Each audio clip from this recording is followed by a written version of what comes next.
For all of you watching on PBS and around the globe, a warm welcome to BBC World News. President Putin has announced a partial military mobilisation to help fight the war in Ukraine.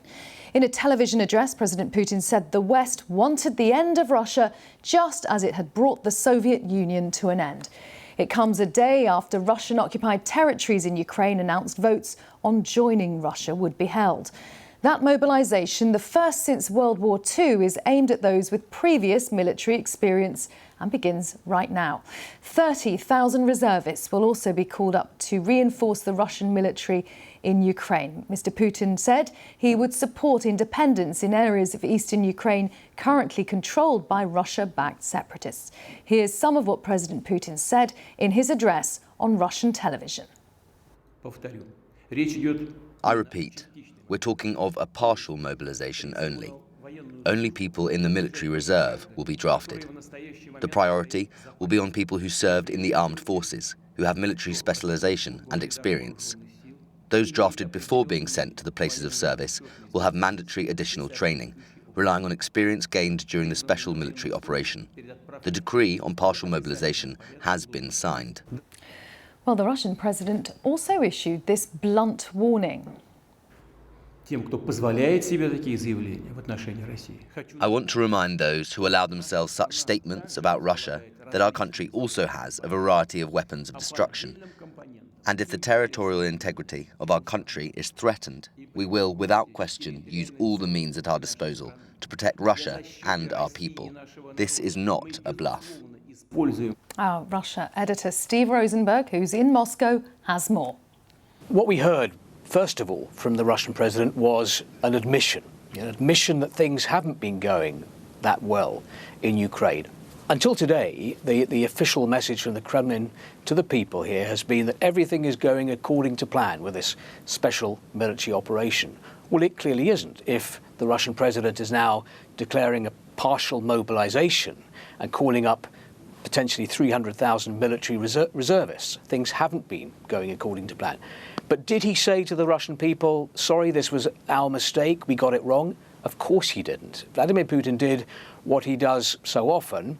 He turned attention to the West and blamed the West and accused the West of wanting Russia's destruction, wanting the disintegration of Russia, blamed everything on the collective West, as he put it.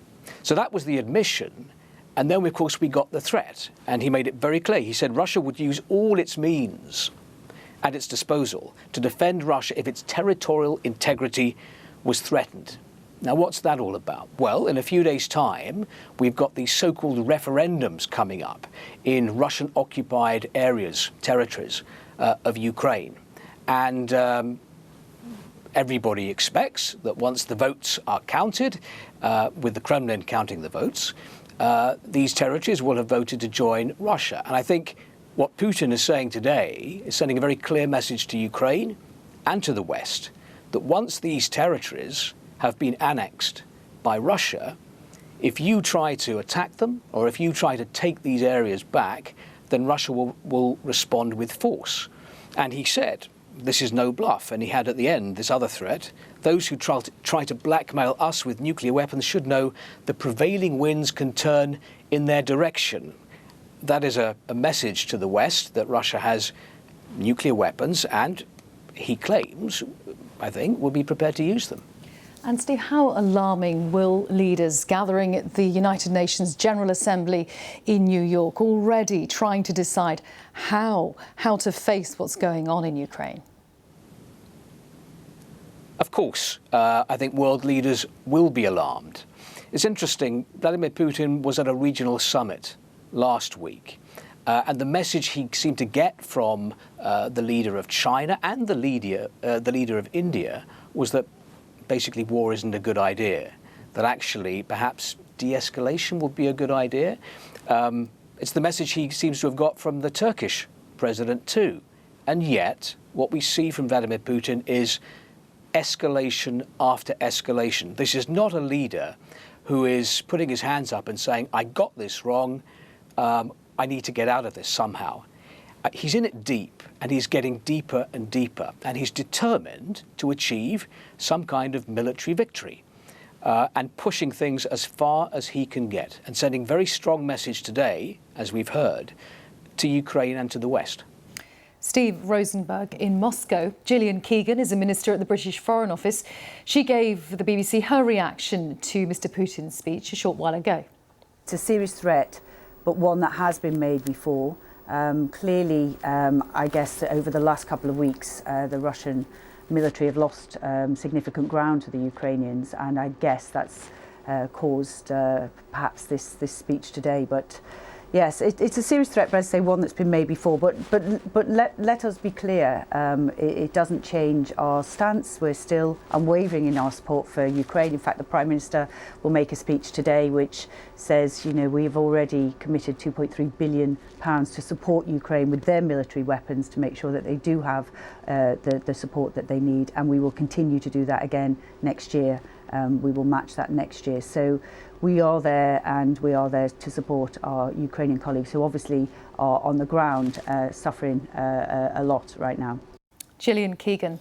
Western leaders have been unequivocal in their condemnation of Russia's invasion of Ukraine at the United Nations General Assembly currently meeting in New York. Here is just a flavour of some of what the leaders have been saying before President Putin announced that partial mobilisation. Or, cet héritage. Today we need to make a simple choice, basically that of war or that of peace. On the 24th of February this year, Russia, a permanent member of the Security Council, through an act of aggression and invasion and annexation, broke our collective security. It deliberately violated the UN Charter and the principles of sovereign equality of states.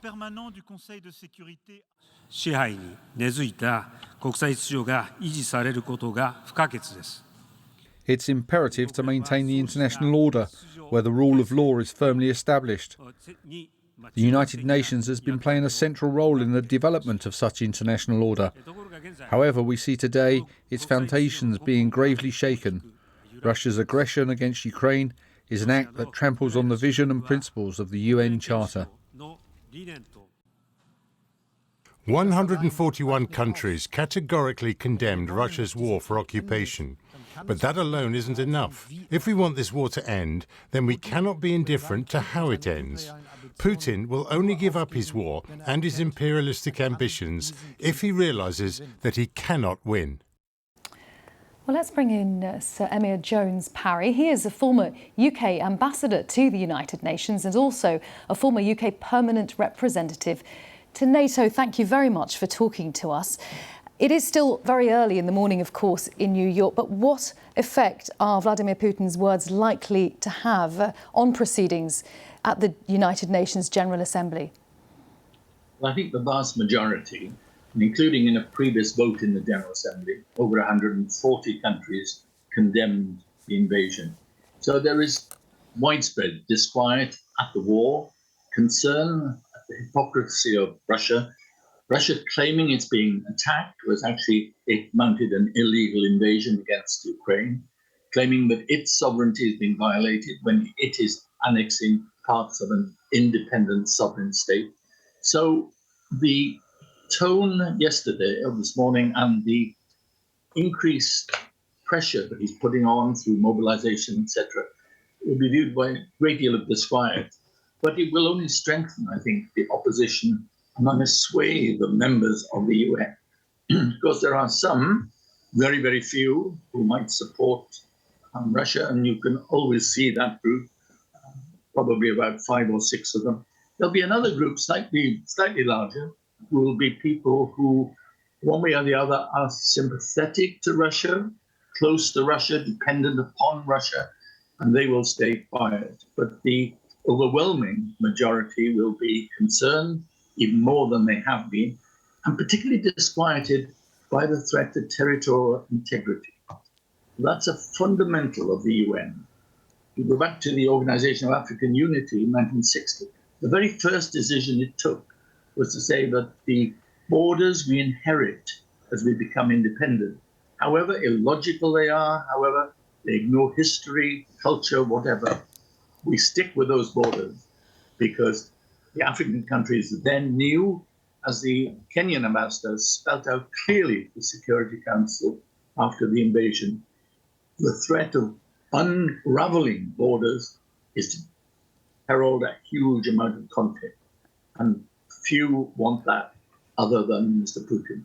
And I wonder how you view this forthcoming set of referenda that could be held in the next few days in those occupied territories of Ukraine, and how they may change things, because it's nothing new to hear Russia talk about being the victim of Western aggression or Ukrainian aggression. But if those referendums declare that the Donbass and other areas are part of Russia, it enables Russia to say it itself is under attack, and that makes things altogether a lot more serious, doesn't it?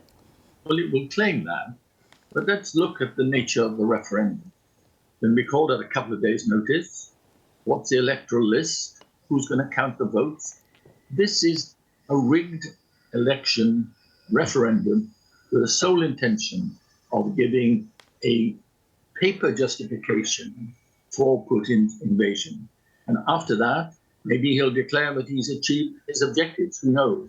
But it does make it more difficult, of course, if he perceives and presents any attack by Ukraine to reclaim its own territory as an attack on Russia, then it becomes more serious. And you can see the tactic behind it. And looking at the varying opinions of what Russia is doing in Ukraine, how united or disunited might the response at the United Nations be? What can they actually do? Well, what they can do in terms of humanitarian help for people who have been forced to flee, etc. Beyond that, the body that ought to be acting is the Security Council. Security Council charged with the maintenance of international peace and security, but unable to act because of one of its permanent members, which should have particular responsibility for actually furthering the aims of a charter and making sure that the council does its job. That permanent member, Russia, is actually blocking any action because it is party, of course, to the action. So Security Council blocked, and it is one of the structural problems of the Security Council that the veto exists. But were there not a veto, there wouldn't be a Security Council. So it's a necessary element, but it does at this stage make UN action very difficult. But there will be a united response by NATO. Of that, there should be no question. Sir Emir Jones-Parry, a former UK ambassador to the United Nations and former permanent UK representative to NATO, thank you very much for joining us. Thank you, Karen.